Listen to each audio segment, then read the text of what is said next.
I think these Cleveland Cavaliers are serious, and I'm gonna tell you why I think they're serious. That ball humming so crazy, BD, my head was on spinning. They was moving that ball so fast. They moving the ball so crazy. They got something there.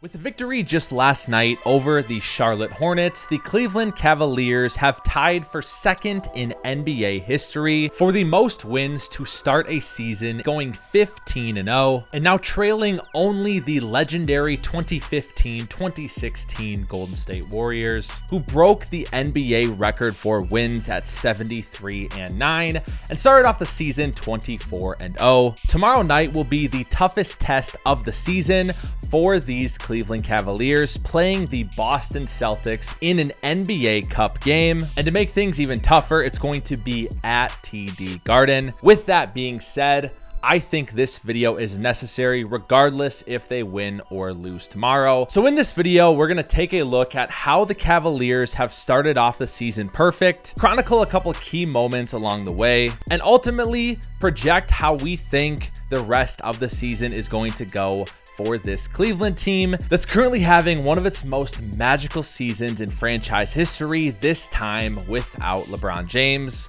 Let's get right into the video. I don't know about you guys, but it feels like a lot of NBA media has a short shelf life. However, if you dig into the archives or if you just have a decent long-term memory, you'll remember that this Cleveland Cavaliers team was not being talked about very highly just a short 6 months ago. Matter of fact, if we take it back to right before the NBA trade deadline of the 2024 NBA season, we weren't even sure if Cleveland was going to retain Donovan Mitchell, a player they gave up a majority of their future assets for. Not to mention Darius Garland broke his jaw and didn't really look the same returning from that, and Evan Mobley was having his own third-year struggles. Even with all of that going against Cleveland, they would finish with the 4th seed in the East, beat the Orlando Magic in a very entertaining 7-game series before getting bounced by the Boston Celtics. Just a week following the season, a somewhat shocking announcement was made by Cleveland's front office. Coach JB Bickerstaff, who had led the Cleveland Cavaliers to 2 straight 4 seeds in the Eastern Conference, had been fired. There were rumors Donovan Mitchell was not a fan. They did it to keep Donovan Mitchell happy. Plus, the ultimate belief was that JB Bickerstaff did not get enough out of this team on the offensive end. And I get that. However, still a bold move to fire a coach after having 2 top 4 seed seasons back to back. That July, Donovan Mitchell signs an extension for the next 4 years, which seemed like a far cry for the past year and a half. And then the Cleveland Cavaliers hire Kenny Atkinson, assistant coach for the Golden State Warriors and former Brooklyn Nets head coach. If you're paying attention during training camp, you heard about Kenny Atkinson getting all of these players together who pretty much have all recently gotten paid and getting them to buy in on his offensive philosophy, which was to share the ball, move it, and get the best shot available. Through the first 15 games in the season, it is undeniable this team is completely bought in, as they currently hold the best offensive rating in the entire NBA, a massive improvement from last season where they ranked just 16th. And the defense is still strong. It's at 7th in the entire NBA. They were 7th just a year ago as well, while holding the 2nd best net rating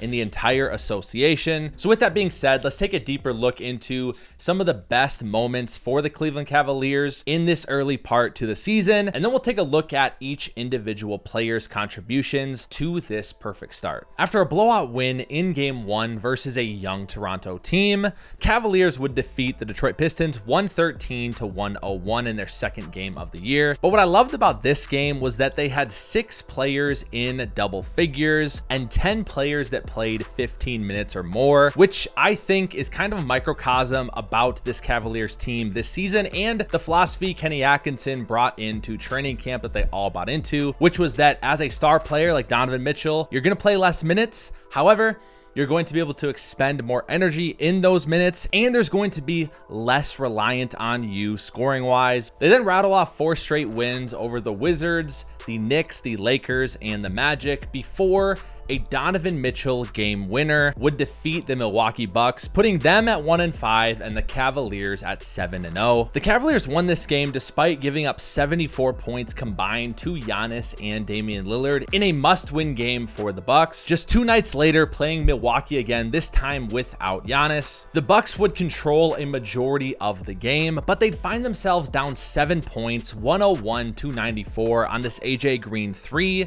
with 8 minutes to go in the fourth quarter. None of the momentum was on their side. Another deep AJ Green 3 made it 106-98 with 6 minutes to go in the game, but Darius Garland answers right back with a 3 of his own. He's been phenomenal this year. In my opinion, he's playing on borderline all-star level. This Evan Mobley and 1 makes it a 3-point game, and then Darius Garland ties it 106-106. And the Cavs have been so good in the clutch this season. Garland puts them up 2 before Damian Lillard 5 straight points, puts the Bucks back up 3 with a little over a minute to go. Darius scores his 7th straight point for the Cavs in the clutch, making it a 1-point game.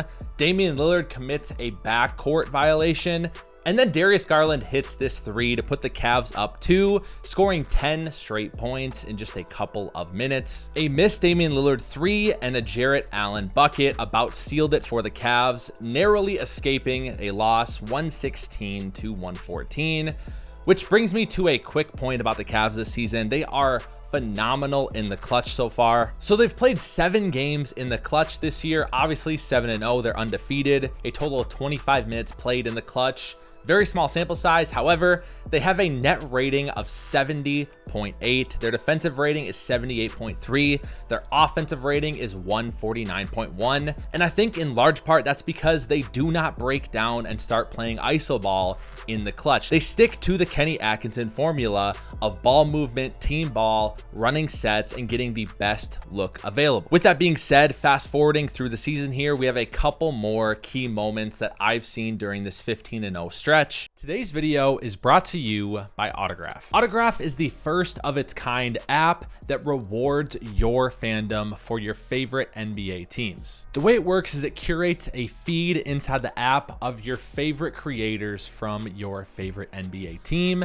and the more you engage with it, the more coins you earn, which unlock giveaways like this Jason Tatum signed jersey. And when it comes to playoff time, playoff tickets. They gave a lot of playoff tickets away on this channel just last year. But my favorite part is a new feature they added called Rooms. We've created a Hardwood room in partnership with them, and I will be live inside of that room for various NBA games throughout the season, including this Thursday, 1 hour before Wolves versus Raptors. So what are you waiting for? Download the app. It's completely free. Use my code Hardwood. Begin rewarding your fandom and join the fastest growing fan-led movement in all of sports. Thanks to Autograph for being a partner of the channel. Let's get back to the video. After beating New Orleans 131-122 to go to 8-0, they had a very big test versus the Golden State Warriors, who were 7-1 going into this game. And the Cavaliers absolutely wrecked them. They were up by 41 points at halftime, breaking the Cavaliers franchise record for points in a half and becoming just the 18th instance all time in NBA history to be up by more than 40 points at half. On the second night of a back-to-back, they found themselves in Brooklyn down 14 with 1 minute to go in the third quarter. But in the fourth, they would outscore Brooklyn by 17 points and win 105-100. They stuck to the process once again in a game that was definitely a trap game, and most teams would probably come out with low energy, potentially drop one, which leads us to the final 4 games of this 15-0 run. They defeat Chicago 119-113, survive an outburst from Jared McCain, 34 points and 10 assists versus the 76ers, and win that game. Versus the Bulls, they'd score 49 points in the first quarter, which is a franchise record. And it's just the 20th time in NBA history that a team has scored 49 points or more in the first quarter. And then finally, last night against the Charlotte Hornets to go 15-0. They win 128-114, but if you watch the game, it honestly was one of those where Charlotte hung around the entire time. Matter of fact, they got to just 5 points, 110-105 in the fourth quarter. And remember, this was without Donovan Mitchell. Coach Atkinson was adamant they were going to rest Donovan Mitchell because he understands how much of a toil the NBA season takes on these players. So without Donovan Mitchell, with NBA history on the line, up just 5 points with 8 minutes to go, the Cleveland Cavaliers win by 14, 128-114. Ty Jerome finishes with a career-high 24 points and 8 assists. We'll talk about him in a little bit. He has been a newfound gem for this team. And so now that we have covered in decent detail the journey to 15-0, let's go over some team stats about Cleveland that really stick out to me and show how impressive they have been during this run. We mentioned before they're second in the league in net rating, first in offense, 7th in defense. And we did also mention too, they are by far the best team in clutch time in the NBA in that small sample size. According to cleantheglass.com, they're leading the league in effective field goal percentage at 61.2%. And they're doing this with incredible shot selection. They're 5th in the league at field goal attempts at the rim, yet leading the league in 3-point percentage at 41.9% as a team. One thing that's interesting to me I found on cleantheglass.com is that Cleveland is leading the league in percentage on non-corner threes at 42.9%. League average is 35.7, which tells me having Darius Garland and Donovan Mitchell, that two-pronged star guard approach, really opens up the floor with them being able to hit those threes that are in the non-corner. I'm no X's and O's guy. I'm not thinking basketball. And so it's just an observation, but I really think it's because Darius Garland and Donovan Mitchell are one of the best guard duos in the NBA. And so them being able to open up, stretch the floor on those non-corner threes really does help out the offense and provide spacing as well. And it's just crazy to me because this is the exact same team as last year pretty much, which shot 36.7% from 3 as a team. It really goes to show you that offensive systems matter, and Kenny Atkinson has been phenomenal. Obviously the favorite right now for Coach of the Year in his first season. Let's quickly go through individually how players have played this season. Donovan Mitchell averaging just 24 points per game, which you'd have to go all the way back to just his 3rd season to get to that low of a points per game for him. However, he doesn't need to score more because of this offensive system. You don't need him to go get 28, 29 points a night. But as a result, he's still shooting the same amount from 3, 9 attempts per game, but he's shooting 42% from 3. And surprisingly, he's leading the team in defensive rating. Again, not everything. A lot of defensive stats are just noise. However, it is something at 104.3. It's absolutely something to monitor. Donovan Mitchell having a fantastic season, but not having to do everything like he was required of in the past. Darius Garland is also having a career year on the offensive end, averaging 21.4 points per game, shooting a career high 45% from 3, while still averaging 7 assists in this offense. Darius has been the engine for this offense this year. With him on the court, they're averaging an offensive rating of 125.2, and with him off the court, it drops all the way down to 112. It's tough to say this early, but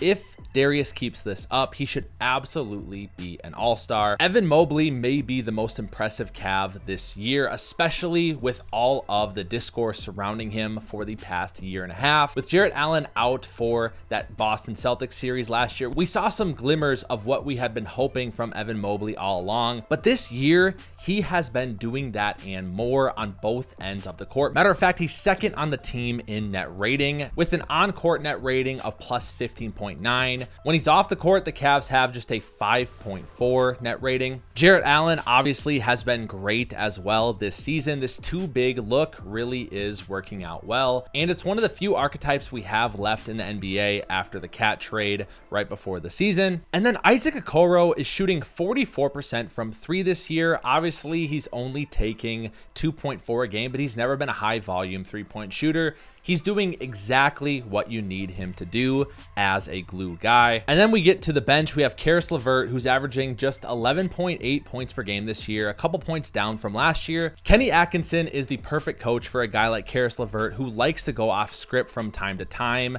and is a shoot first type player. With that being said, he struggled from 3 the past couple years. He's shooting 45% to start the year, and he's leading the Cleveland Cavaliers in net rating, which is crazy to say. Dean Wade is someone not getting a lot of recognition, but if we take a look on dunksandthrees.com, you'll see how good he's been on the defensive end this year. He's currently in the 98th percentile. Obviously, guys like George Niang and Sam Merrill are just doing their jobs as well, in my opinion, fulfilling their roles, hitting at least a league average from 3. But my favorite bench player, and honestly probably the most important off the bench, is Ty Jerome, the emergence of 27-year-old point guard Ty Jerome. He's only playing 17 minutes a night, but that's definitely increasing as these games go, and it's obvious to see that he's getting more and more of a role. Matter of fact, when Donovan Mitchell rested, Kenny Atkinson slotted him into the starting lineup, and he had his career high. What I love about Ty Jerome is he has a feel for the game. The ball does not stick, but he also is able to initiate offense, and he just makes players around him better. He's only taking 2.5 threes per game, but he's shooting 54%, averaging 10.7 points per game in just 17 minutes. Ty Jerome has been awesome this year. And what's crazy about that too with the Cavs is they have so much depth. Max Strus has not played yet. Craig Porter Jr. probably deserves more minutes, but there's not that many to go around. Jalen Tyson is a first-round pick rookie who just gets to sit and develop. The Cavs currently have the 3rd best net rating from their bench in the league this year, which is not hard to see at all. Matter of fact, take a look at the top 3 bench units in the NBA and then look at the records. In the NBA, you need a good bench, and the Cavaliers have one of the best in the association. So with that being said, I'm making this video, releasing it tonight, and there's a chance tomorrow night they lose to the Celtics. They're 15-1, and this whole record thing isn't being chased any longer. I wrestled with that a little bit, trying to figure out, should I still make this video with a decent chance it's obsolete after tomorrow night? And the reason why I said yes to myself and why I'm making this video is because I believe this story needs to be told regardless if they win or lose tomorrow night. If they win, great, it needs to be told even more. But if they lose, this is still tied for the 2nd best start to an NBA season ever. And so I'm willing to take that risk. The Cleveland Cavaliers have been the story of the NBA this season with a first-year coach and pretty much the same personnel, a hidden gem emerging in Ty Jerome, and a lot of redemption for key players on their teams. If you don't live in Ohio or near there and can't watch their games, get NBA League Pass. They're fun to watch, or just go to thehighlow.com and watch the games like that. Lastly, I want to say I do think the Cavaliers are legit. Obviously, how could I not? They're 15-0. Now, I still think the Celtics are the favorite to win the Eastern Conference. However, if there is an archetype to build for beating a team like the Boston Celtics, I really think the Cavaliers have it, because they have size over the Celtics in their big men, but they do have range to cover them on defense. The Celtics 5-out offense, I don't think is going to be some type of kryptonite for the Cleveland Cavaliers. I think the Cavaliers match up pretty well with them. And then on the offensive end, I also think that ball movement is elite. You have 2 elite scoring guards that can get by their defender, open everything up, and a bunch of supporting role players that can shoot threes. It's going to be close. Right now, obviously, they are the favorites to meet in the Eastern Conference Finals, but I'm still going to say you give Boston the edge as of now, because I'm a firm believer that you do have to prove yourself in the NBA before we just automatically say you're the favorite now in the East. So with that being said, I hope that makes sense. I'm cheering for the Cavaliers. I want success for them, especially because my Timberwolves are in the other conference. I want success for them. It's an incredible story. Kenny Atkinson seems like a super cool dude. And also, it really feels like there's not that many egos on this team. Everyone's bought into playing team basketball, which is awesome to see. With that being said, thank you so much for watching this video. I hope you enjoyed it. If you have any ideas, any recommendations, any concerns, any questions, put them in the comments. I appreciate you guys. I appreciate the community that we're building. And as always, we'll see ya on the hardwood.